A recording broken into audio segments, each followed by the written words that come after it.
Breaking News Kompas TV masih kembali untuk Anda, Saudara. Serangan udara menghantam Teheran, Iran pada Jumat dini hari.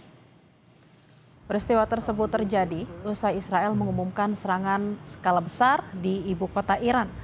Saksi menyebut serangan intensif bahkan mengguncang rumah-rumah warga di bagian timur Teheran.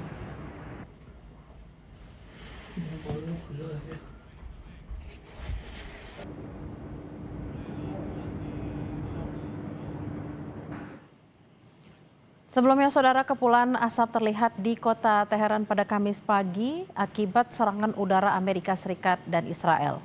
Iran juga meluncurkan lebih banyak rudal ke Israel dan pangkalan Amerika Serikat saat perang di Timur Tengah.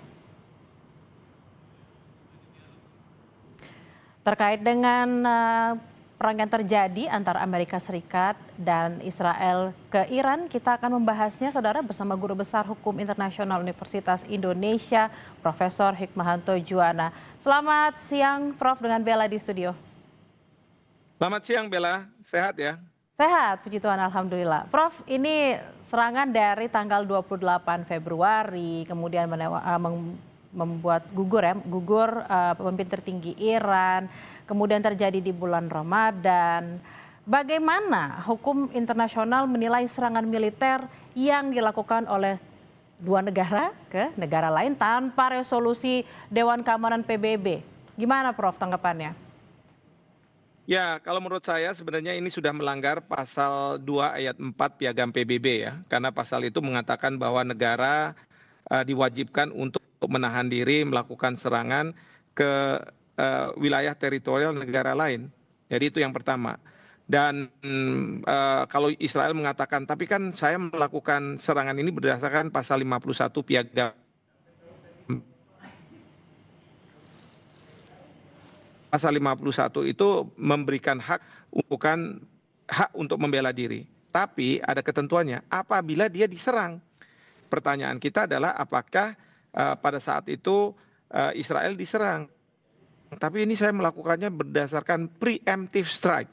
Preemptive itu mengatakan bahwa karena Iran sudah punya senjata nuklir, kemudian pengayaan uranium, dan itu akan digunakan ke Israel. Jadi sebelum saya diserang, saya akan menyerang terlebih dahulu. Tapi pertanyaannya adalah, bukankah Israel dan Amerika Serikat dengan gagah mengatakan pada bulan Juni tahun kemarin, serangan yang dilakukan ke Iran itu sudah membinasakan, menghabiskan kemampuan Iran untuk mempunyai senjata nuklir. Nah, atas dasar apa senjata nuklir itu ada? Bahkan yang kedua adalah, bukankah Iran dengan Amerika Serikat sudah hampir mencapai suatu kesepakatan bahwa Iran berjanji tidak akan mengembangkan senjata nuklir, bahkan juga melakukan pengayaan uranium. Kan sudah dilakukan seperti itu. Tapi kenapa juga diserang? Nah, ini kalau menurut pasal 2 ayat 4 Piagam PBB, jelas ini merupakan suatu pelanggaran hukum internasional. Dan ini masalah ini memang dibawa ke Dewan Keamanan PBB. Tapi kita tahu di Dewan Keamanan PBB Amerika Serikat punya hak veto. Kemudian divetolah oleh Amerika Serikat. Nah ini. Nah pertanyaan berikutnya, atas dasar apa Amerika Serikat melakukan serangan ke Iran? Karena kan dia sudah hampir sampai pada satu kesepakatan dengan Iran. Nah rupanya Amerika Serikat menggunakan alasan bahwa antara Israel dengan Amerika Serikat, mereka mempunyai perjanjian pertahanan, perjanjian keamanan yang intinya serangan terhadap Israel berarti serangan terhadap Amerika Serikat. Nah kita tahu bahwa Iran itu melakukan serangan ke Israel kan dalam rangka dia mempertahankan diri. Dia dalam posisi yang harus menjaga kedaulatannya dia. Kalau Indonesia kita diserang, tentu kita juga mempertahankan diri. Kita akan membalas serangan tersebut. Nah, dalam konteks seperti itu, maka jelas apa yang dilakukan oleh oleh Israel maupun oleh Amerika Serikat bertentangan dengan hukum internasional. Tetapi negara-negara seperti Inggris ataupun Prancis selalu mengatakan kita dukung tindakan Amerika Serikat ini karena pemimpin Iran itu dianggap sebagai evil, setan gitu ya. Apalagi dia membunuh rakyatnya sendiri, membunuh selama ini ya berbagai warga di dunia, terutama yang berkaitan dengan Israel, karena Iran membiayai Hamas, kemudian juga Houthi dan Hezbollah yang melakukan serangan-serangan ke Israel. Nah, ini yang mereka katakan begitu ya. Tapi mereka juga tidak mau terlibat dalam perang ini. Emang kalau kita bahas soal Inggris, Prancis, bahkan juga Kanada tidak pernah dikonsultasikan sama Amerika Serikat. Ya. Sorry Prof, sempat saya potong. Ini kalau kita ngomongin soal hukum internasional terkait dengan piagam PBB yang udah banyak dilanggar. Oke lah, piagam PBB-nya sudah dilanggar. Tapi kita juga punya hukum, namanya hukum humaniter internasional, di mana itu adalah hukum perang yang mengatur agar apapun yang terjadi ini perangnya tidak meluas dan tidak menimbulkan banyak korban. Nah, apakah hukum humaniter internasional masih bisa dipergunakan sebagai batasan agar negara-negara lain tidak ikut Amerika Serikat dan Israel untuk menyerang Iran?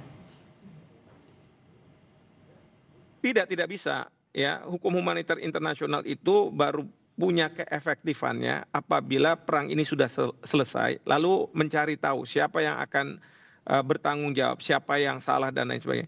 Tapi selama masa perang terjadi, itu yang namanya hukum humaniter internasional, baik alasan untuk melakukan serangan maupun pada saat serangan dilakukan gitu ya, apa yang boleh dan tidak boleh dilakukan, itu tidak berlaku seolah-olah.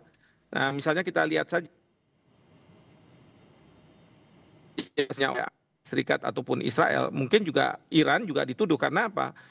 Serangan yang ditujukan kepada instalasi-instalasi sipil itu sebenarnya nggak boleh. Kita tahu Amerika Serikat atau Israel menyerang sekolah, ya itu sebenarnya nggak boleh. Tapi demikian juga Iran karena mungkin peluru rudalnya itu menyasar salah arah begitu, dia menyasar ke bandara udara kalau nggak saya salah di Bahrain atau misalnya di gedung-gedung gitu ya. Itu pun nggak boleh sebenarnya ya, karena kalau dalam hukum perang itu yang bisa dijadikan target itu adalah instalasi-instalasi militer atau gedung-gedung yang mempunyai di mana pemimpin-pemimpin mereka itu berada. Jadi itu yang diserang, yang boleh diserang. Nah, tapi ini kan sudah tidak. Ya, bahkan untuk heritage gitu ya, ada salah satu tempat heritage di Iran yang juga tidak luput dari serangan. Ini juga sebenarnya tidak boleh. Tapi sekali lagi, pada saat perang, ini tidak akan berarti. Tetapi nanti setelah usai perang dan kemudian ada yang menang, ada yang kalah. Biasanya yang menang akan mengatakan bahwa yang kalah itu dia telah melakukan kejahatan perang. Dan disinilah kemudian hukum humaniter itu baru berlaku. Demikian. Prof, ini juga Menteri Luar Negerinya Iran Abbas Araghchi mengatakan bahwa memang mereka siap untuk perang, terutama perang darat. Nah, apakah memang ada perbedaan hukum antara operasi udara versus konflik darat dalam hukum konflik bersenjata internasional? Ditahan dulu Prof, kita akan bahas usai jeda saudara, tetaplah bersama kami di Breaking News Kompas TV.